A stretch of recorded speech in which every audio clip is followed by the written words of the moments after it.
They ran back across the bridge, and our infantry pursued them.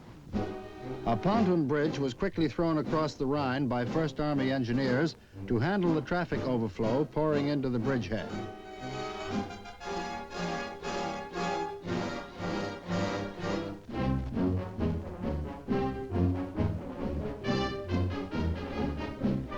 The bridge was completed in less than 12 hours, with the men working much of the time under enemy shell fire.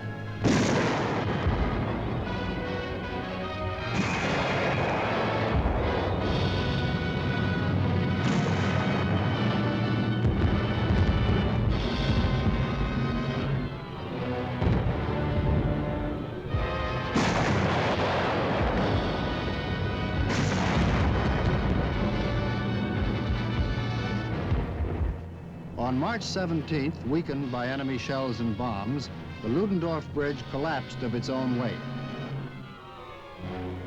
Engineers had worked for 10 days trying to salvage the sagging structure, and many were forced to jump from the bridge at the last minute. Rescuers quickly pulled them from the rushing waters of the river.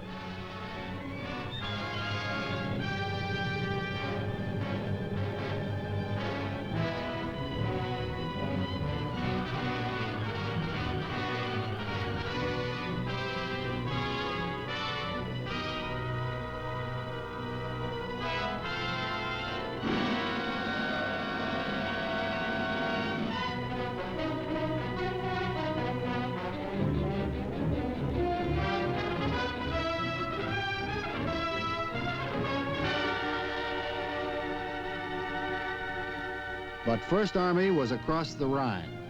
By March 24th, 10 infantry divisions and 3 armored divisions had passed through Remagen, aimed at the heart of the crumbling Nazi fatherland.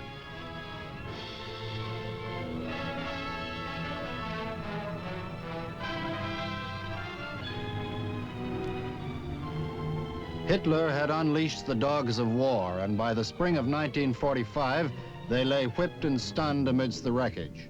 For Nazi Germany, any hope of survival had passed. The thunder of her military machine had become the national death rattle.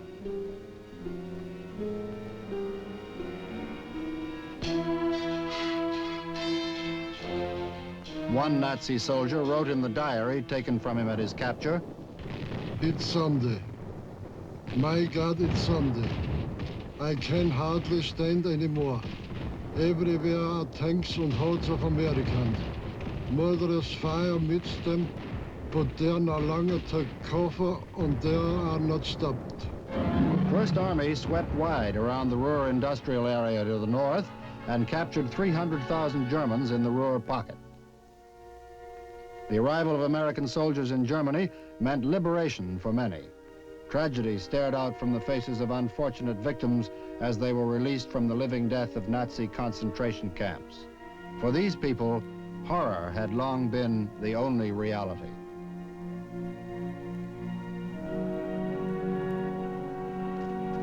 Sickened by the fruits of Hitler's harvest, American soldiers helped where they could.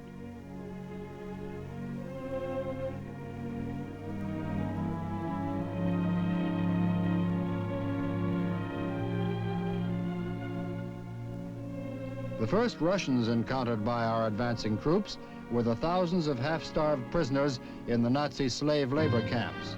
But First Army pushed on to the Elbe to a happier Russian rendezvous. Jubilation was the word to describe the meeting of the two weary armies. General Hodges had looked forward a long time to this day.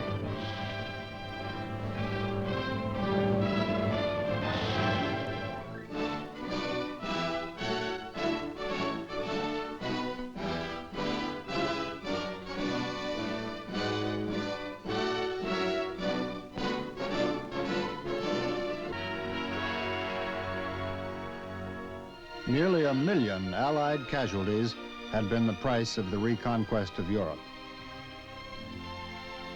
Within a week after VE Day, First Army headquarters began redeployment for the projected invasion of Japan. As they boarded their transports, these veterans had every reason to believe their task was only half complete. But the last act of the mighty drama ended sooner than expected. The Japanese capitulated before General Hodge's army was needed, and the men who had performed with such distinction in Europe were gradually returned to the United States.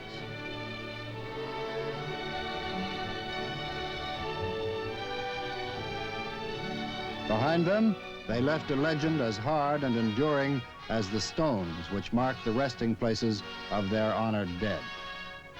From Saint-Mihiel to Omaha Beach, to Saint-Lô, Aachen, and the Ardennes, to the Rhine and the Elbe and all the places in between, these men were soldiers.